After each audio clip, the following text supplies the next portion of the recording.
Hello all the NEET aspirants over there. Today I am going to discuss one of my favorite question of NEET 2024. ये क्यों important है, ये क्यों मुझे बहुत खूबसूरत क्वेश्चन लगा, मैं अभी आपको थोड़ी देर में एक्सप्लेन करूँगी। और सिर्फ मुझे ही नहीं, मेरे ख्याल से जिन बच्चों ने इसे अटेम्प्ट किया होगा उनको भी ये क्वेश्चन बहुत ब्यूटीफुल लगा होगा, क्योंकि ये क्वेश्चन पहले कभी नहीं आया है एग्ज़ाम में और ये क्वेश्चन पहली बार फॉर्म किया गया है और इसको फॉर्म भी बहुत ब्यूटीफुल तरीके से किया गया है। So without wasting the time let's start the question. Statement first है, mitochondria and chloroplast are double membrane bound organelles. बिल्कुल सही बात है। अगर मैं क्लोरोप्लास्ट और माइटोकॉन्ड्रिया की बात करूं तो दोनों ही डबल मेम्ब्रेन बाउंड स्ट्रक्चर होते हैं। अब माइटोकॉन्ड्रिया की जो इनर मेम्ब्रेन होती है आप देख सकते हो उसमें इस तरह से इन्वेजिनेशंस मिलते हैं which increases the surface area, और इसे हम क्या कहते हैं, we call it cristae. Clear है। जबकि जब मैं क्लोरोप्लास्ट की इनर मेम्ब्रेन की बात करती हूँ तो ये नॉर्मल होती है। आप देख सकते हैं यहाँ पर कोई इन्वेजिनेशन वगैरह नहीं है। नाउ अंडरस्टैंड, यूजुअली ये बात हमको पता होती है कि अगर मैं माइटोकॉन्ड्रिया और क्लोरोप्लास्ट दोनों के इनर आउटर और इनर मेम्ब्रेन में कंपेयर करूं तो दोनों में ही क्या होता है, आउटर मेम्ब्रेन कैसी होती है, हम कहते हैं ये फ्रीली परमिएबल है, और इनर मेम्ब्रेन के लिए हम क्या कहते हैं कि ये डिफरेंशियली परमिएबल है, या मैं इसको और सिंपल भाषा में कहूँ तो मैं कहूँगी कि ये लेस परमिएबल है। वैसे मेम्ब्रेन सेलेक्टिवली परमिएबल होती है, मैं यहाँ पर वो पॉइंट डिस्कस नहीं कर रही हूँ, ये मैं सिर्फ आपको ये समझाना चाह रही हूँ कि ये क्वेश्चन को अपन ने कैसे अप्रोच करना है। तो ये बात तो सबको पता होती है, ये which is a normal point जो यूजुअली बच्चों के दिमाग में होता है। तो अगर क्वेश्चन यहाँ तक से आता तो बच्चा आराम से इसे सॉल्व कर सकता था।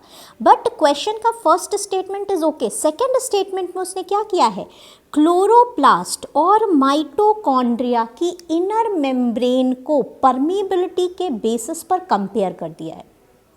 ठीक है, और ये लाइन भी इन्होंने एनसीईआरटी में दे रखी है। अगर आपने अच्छे से एनसीईआरटी पढ़ी है तो क्लोरोप्लास्ट के बगल में ऊपर में ही सेकंड पैराग्राफ में ही ये लाइन इन्होंने दे रखी है कि अगर हम दोनों की परमिएबिलिटी को कंपेयर करें तो किसकी इनर मेम्ब्रेन, सिर्फ इनर मेम्ब्रेन की परमिएबिलिटी को कंपेयर करने की बात मैं कह रही हूँ, तो किसकी मेम्ब्रेन ज़्यादा परमिएबल होगी, डेफिनेटली माइटोकॉन्ड्रिया की inner membrane will be more permeable than inner membrane of chloroplast।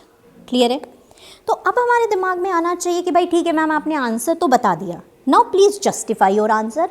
ये पॉइंट यहाँ पर हमें समझना होगा। ठीक है, इसीलिए कहते हैं कि एनसीईआरटी सिर्फ पढ़ना नहीं होता है, एनसीईआरटी के रीज़न को जब तक आप नहीं समझेंगे, एनसीईआरटी ने जो लिखा है उसको आपको एक्सप्लेनेशन नहीं मिलेगा, आपको एग्ज़ाम के टाइम पर वो बातें याद नहीं आएंगी। तो अब आप समझिएगा इसका आंसर, करेक्ट आंसर एग्जैक्टली मैं आपसे बात करूँ तो क्या है, क्यों है ऐसा। आंसर तो आपको पता चल गया, अब हम बात करेंगे कि ऐसा है क्यों। तो इसके पीछे का रीज़न है, सिंपल सी बात है, अगर मैं इनर मेम्ब्रेन की बात करूं, यहाँ पर क्रिस्टी की बात करूं, या फिर मैं इनर मेम्ब्रेन ऑफ माइटोकॉन्ड्रिया की बात करूं, तो यहाँ पर क्या रन होता है बेटा, ईटीएस चलता है। ईटीएस आपने सेलुलर रेस्पिरेशन में डिटेल में पढ़ा होगा।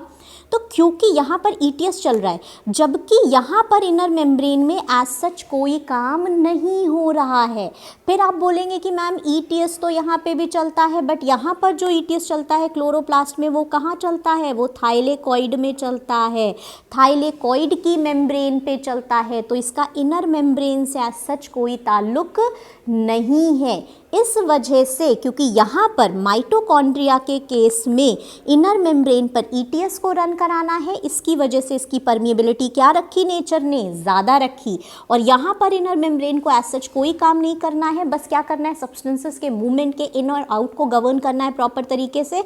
तो इसकी मेम्ब्रेन को क्या रखा गया, लेस परमिएबल। तो होपफुली अब आपको ये समझ में आ गया कि कैसे आंसर तक पहुंचना है। अब हम पढ़ते हैं second statement, inner membrane of mitochondria is relatively less permeable. Inner membrane क्या बोला है, लेस परमिएबल है, किसकी, माइटोकॉन्ड्रिया की, एज कम्पेयर टू क्लोरोप्लास्ट। अरे नहीं मैम आपने तो अभी उल्टा बताया, किसकी ज़्यादा परमिएबल है, आपने कहा माइटोकॉन्ड्रिया की तो ज़्यादा परमिएबल है, इसकी लेस आपने बताया है, यानी कि ये स्टेटमेंट क्या है बेटा, गलत है। तो इसके हिसाब से आंसर हमारा क्या चला जाएगा, statement 1 is correct but statement 2 is incorrect. तो होपफुली अब आपको ये सवाल बहुत अच्छे से समझ में आ गया होगा। बाकी अगर आपके और भी कोई डाउट्स हैं तो please do comment, I will reply all the answers. Thank you very much.